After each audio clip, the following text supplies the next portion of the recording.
नमस्कार। आज हम सब मिलकर भारत के उस इतिहास में सफर करेंगे जो किताबों में नहीं बल्कि चट्टानों और मिट्टी में दबा हुआ है। जी हाँ, ये कहानी है पाषाण काल की। एक ऐसा वक्त जो हमें हमारे सबसे पुराने, सबसे पहले पूर्वजों से मिलाएगा। तो चलिए, तैयार हो जाइए इस रोमांचक खोज के लिए। देखिए, जब भी हम इतिहास की बात करते हैं तो दिमाग में क्या आता है? किताबें, लिखे हुए रिकॉर्ड्स, है ना? पर जरा सोचिए, उस जमाने का क्या जब लिखना पढ़ना था ही नहीं। उसी दौर को कहते हैं प्रागैतिहासिक काल।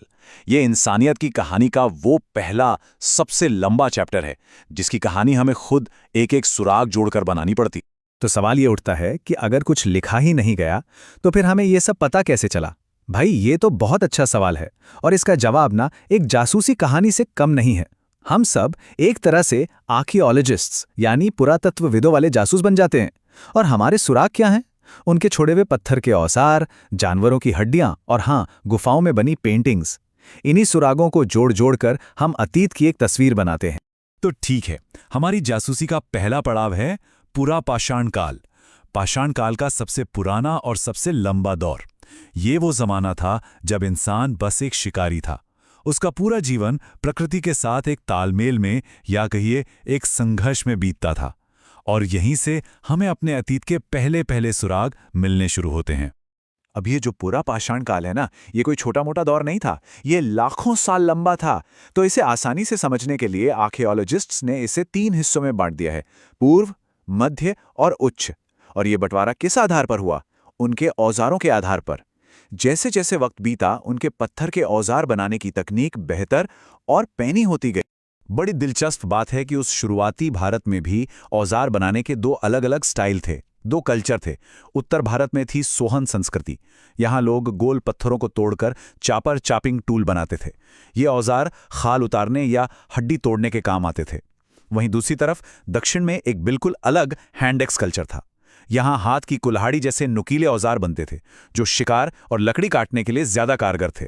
और जानते हैं, भारत में इस पूरी कहानी की शुरुआत कब और कैसे हुई? ये भी अपने आप में कहानी है। साल था 1863। एक ब्रिटिश जियोलॉजिस्ट थे, रॉबर्ट ब्रूस फुट। उन्हें तमिलनाडु के पल्लवरम में जमीन में गड़ा हुआ एक पत्थर का औजार मिला। भारत की पहली हैंड एक्स। देखने में शायद ये एक छोटी सी खोज लगे, पर इसने भारत के लाखों साल पुराने अतीत के दरवाजे हमेशा के लिए खोल दिए। यहीं से सब कुछ शुरू हुआ। एक पल के लिए सोच कर देखिए कि उस दौर में जिंदगी कैसी रही होगी। पूरी तरह से शिकार पर निर्भर। खाने में या तो कच्चा मांस मिलता था या फिर जमीन से खोदे हुए कंदमूल। खेती क्या होती है पता नहीं, जानवरों को पालते कैसे हैं इसका कोई अंदाजा नहीं। और सबसे बड़ी चुनौती, आग का इस्तेमाल भी नहीं जानते थे। मतलब जिंदगी हर दिन हर पल जिंदा रहने का एक सीधा सीधा संघर्ष थी।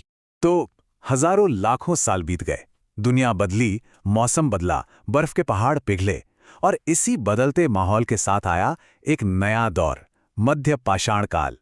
ये एक ट्रांजिशन का दौर था, एक बड़े बदलाव का दौर, जब इंसानों ने नई चुनौतियों से निपटने के लिए नए और बेहतर तरीके इजाद किए।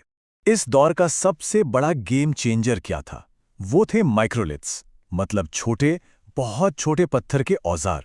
लेकिन छोटे होने का मतलब ये नहीं कि वो कमजोर थे, बल्कि वो ज्यादा पैने और कारगर थे। इसको ऐसे समझिए कि पहले के औजार अगर एक भारी हथौड़ा थे, तो माइक्रोलिथ्स एक सर्जन के स्कैल्पेल जैसे थे। इन्हीं से पहली बार तीर और भाले की नोक बनी। अब शिकार दूर से और ज्यादा सुरक्षित तरीके से किया जा सकता था। और यहीं पर इंसानी कहानी में एक जबरदस्त मोड़ आता है।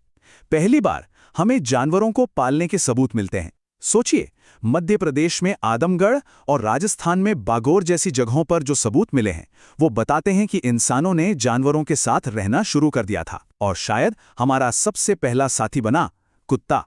ये सभ्यता की तरफ बढ़ाया गया एक बहुत बहुत बड़ा कदम था।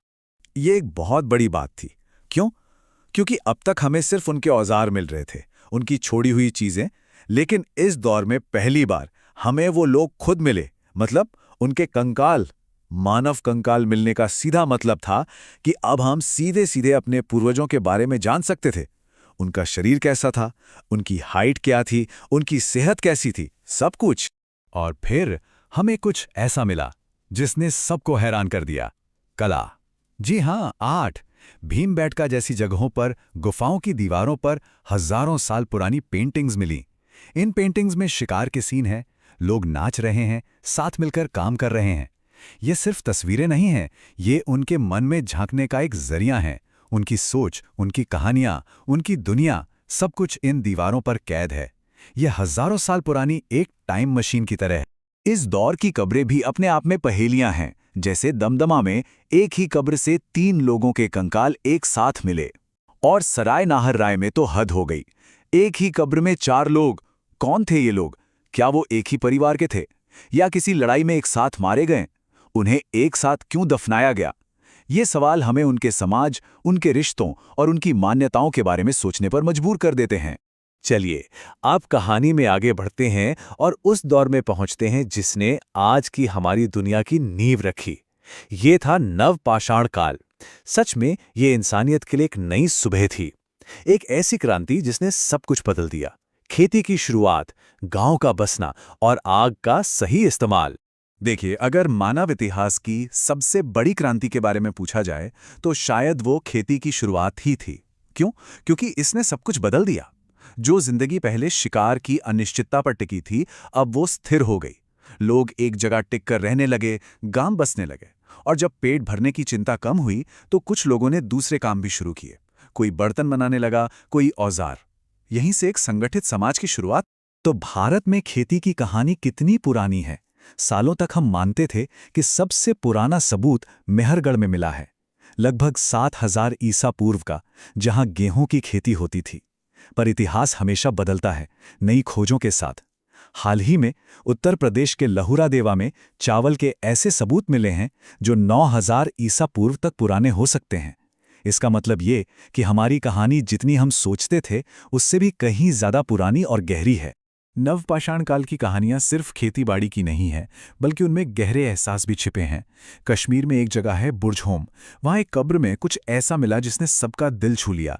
एक इंसान के कंकाल के ठीक बगल में एक कुत्ते का कंकाल भी दफन था। यह हजारों साल पुराना सबूत है उस गहरे रिश्ते का, उस दोस्ती का जो इंसान और जानवर के बीच तब भी थी और आज भी है।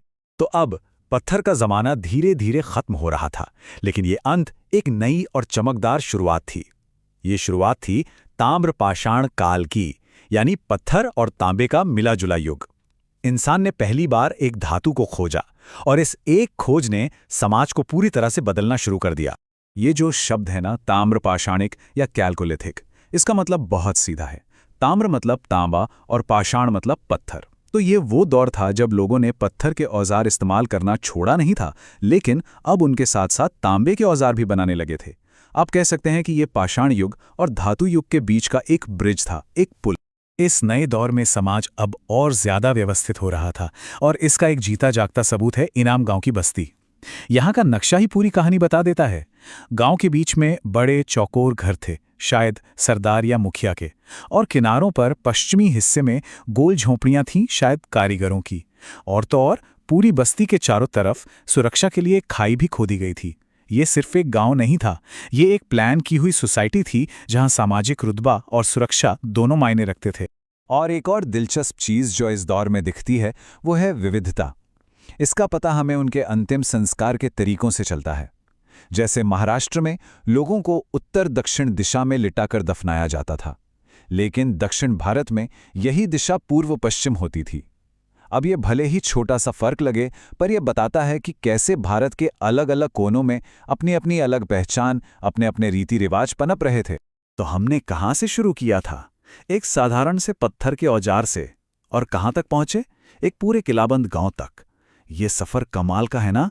हर एक खोज, चाहे वो कितनी भी छोटी क्यों ना हो, हमारे अतीत की एक नई पहेली को सुलझाती है।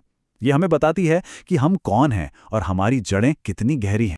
लेकिन ये कहानी यहाँ खत्म नहीं होती, बिल्कुल नहीं। आज भी भारत की जमीन के नीचे न जाने कितनी ही राज दफन है जो अपनी खोज का इंतजार कर रहे हैं। तो सवाल ये है कि अगली बड़ी खोज क्या होगी? वो कौन सा नया अनसुना पन्ना हमारे इतिहास में जोड़ेगी जिसके बारे में आज हम सोच भी नहीं सकते?